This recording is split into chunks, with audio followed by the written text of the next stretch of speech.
Welcome dear students to another video lecture. Chapter number 2 है।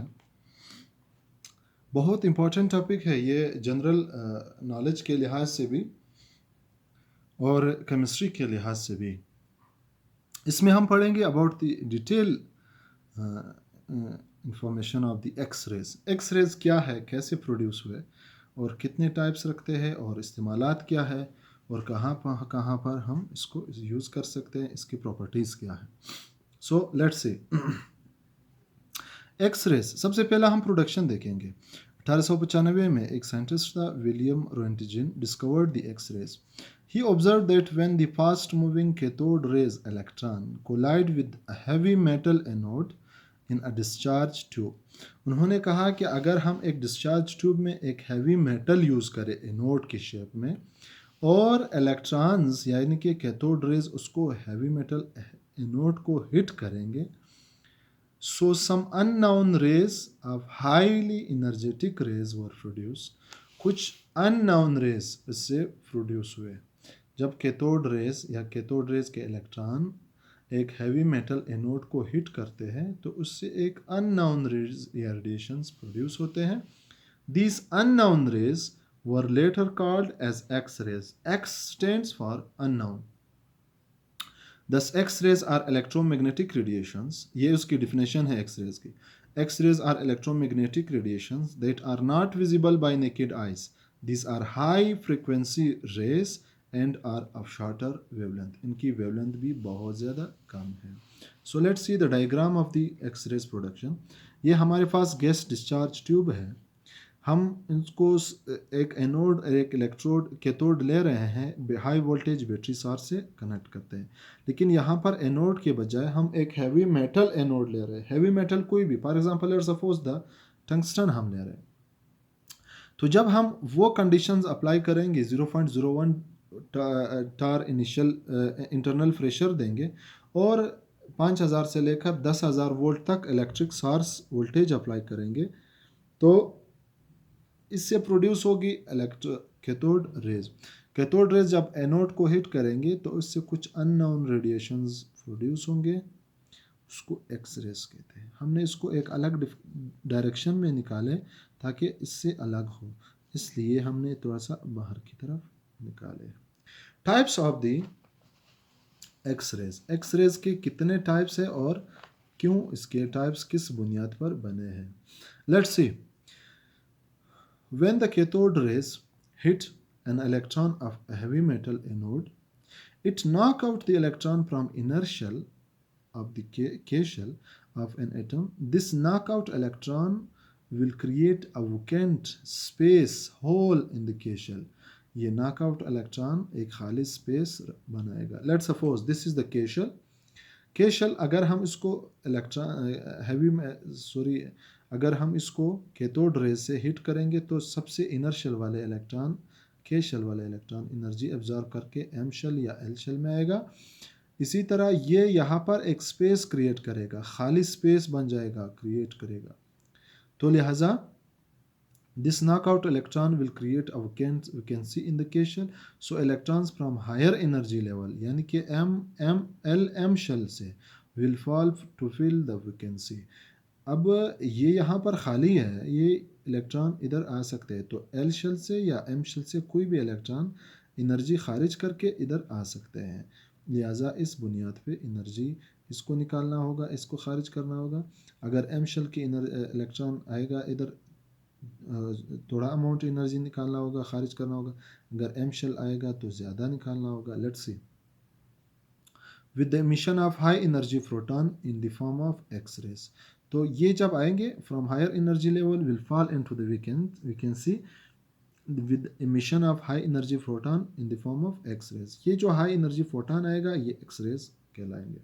For example अगर L shell दूसरे shell से energy खारिज करेंगे, के शेल में इलेक्ट्रॉन आएगा, तो ये जो रेज रेडिएशंस आएंगे ये के अल्फा एक्स रेज होंगे, ये के अल्फा एक्स है। इसी तरह अगर एम शेल में, ये लार्जर शेल है, बड़ा शेल है, हाईली एनर्जाइज्ड शेल है, अगर इससे इलेक्ट्रॉन इन आएगा के एम शेल से इलेक्ट्रॉन के शेल में आएगा तो के बीटा एक्स रेज प्रोड्यूस होंगे।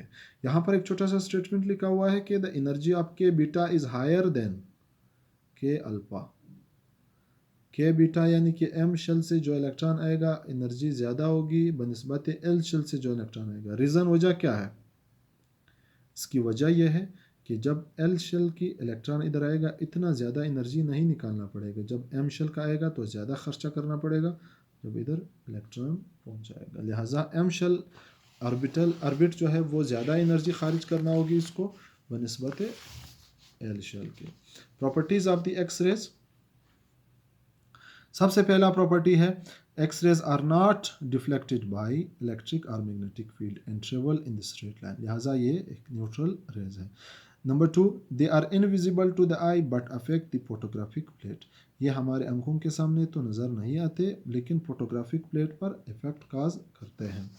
दे हैव हाई पेनेट्रेटिंग पावर, इनकी पेनेट्रेटिंग पावर बहुत ज़्यादा हाई है। These are use to study the interior objects, हम इसके ज़रिए इंटीरियर ऑब्जेक्ट स्टडी करते हैं। पेनेट्रेटिंग पावर इस चीज़ को कहते हैं, लेट सपोज हमारे पास कोई ऑब्जेक्ट है, हम इसकी इंटरनल स्ट्रक्चर्स को स्टडी करना चाहते हैं तो कहते हैं एक्स रेज जो है वो इसकी पेनेट्रेटिंग पावर बहुत ज़्यादा है, किसी चीज़ के अंदर घुसने की सलाहियत को पेनेट्रेटिंग पावर कहते हैं।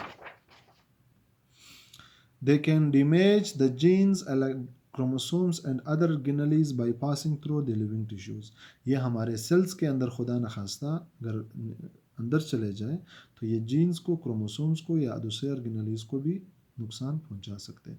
इसीलिए जो स्टैंडर्ड हॉस्पिटल्स है उसके एक्सरे रूम कम्प्लीटली कवर्ड है विद जिंक सल्फाइड प्लेट और other type of the metallic atoms, metallic material, कि उस एक्सरे रूम में एक एक्सरे टेक्नीशियन और एक पेशेंट के अलावा कोई भी मरीज़ न, कोई भी बंदा न जाए, एक्सरे पेशेंट और टेक्नीशियन के अलावा।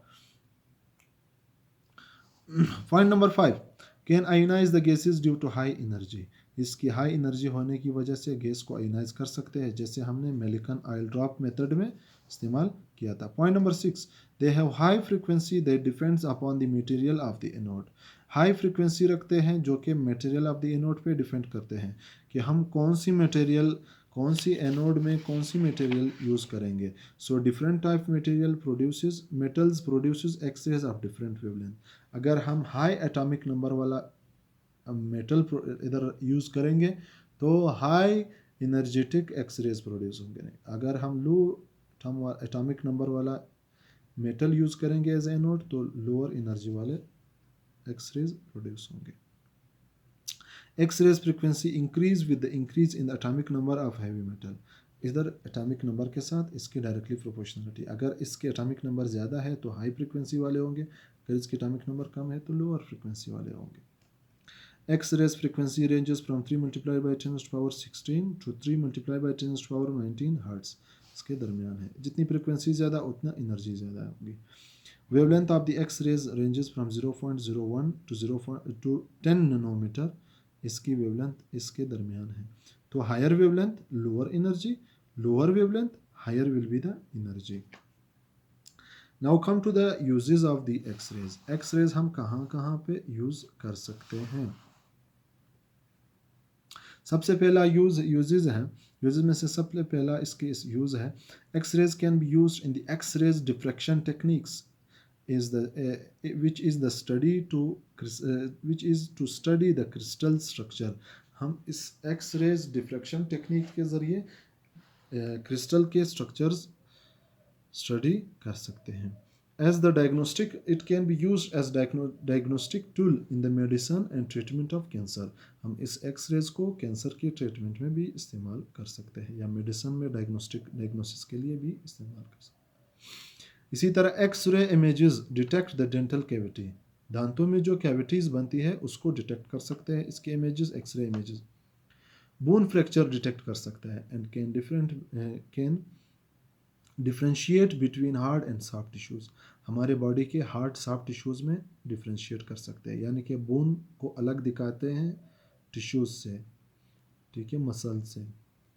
दे can ionize the gases and form ions and free radicals, ये गैसेस को आयोनाइज कर सकते हैं, आयंस बनाते हैं और फ्री रेडिकल्स भी बना सकते हैं। The X rays are used for checking the passenger luggage at the airport, मुसाफिरों के सामान को भी एक्सरेज के थ्रू चेक किया जाता है। X rays microscope can magnify the X ray image. X rays microscope हमें एक्सरे इमेज को मैग्नीफाई बड़ा करके दिखा सकते हैं। Number 7, used to study the structure of the protein, DNA, RNA and other biological molecules. This is the most important property. X-rays को हम DNA, RNA या दूसरे प्रोटीन मॉलिक्यूल्स को हम इसके स्ट्रक्चर स्टडी कर सकते हैं। लिहाजा एक्स-रेज के टॉपिक में आपने 4 चीज़ें पढ़ी हैं। X rays production with the help of diagram, X rays के types, properties of the X rays and uses of the X rays. ये आपने याद करने हैं on the finger tips. Kindly जो भी क्वेश्चन या क्वेरीज है आप लोग हमें कमेंट सेक्शन में आगाह करें। We will try to the answer. Thank you so much.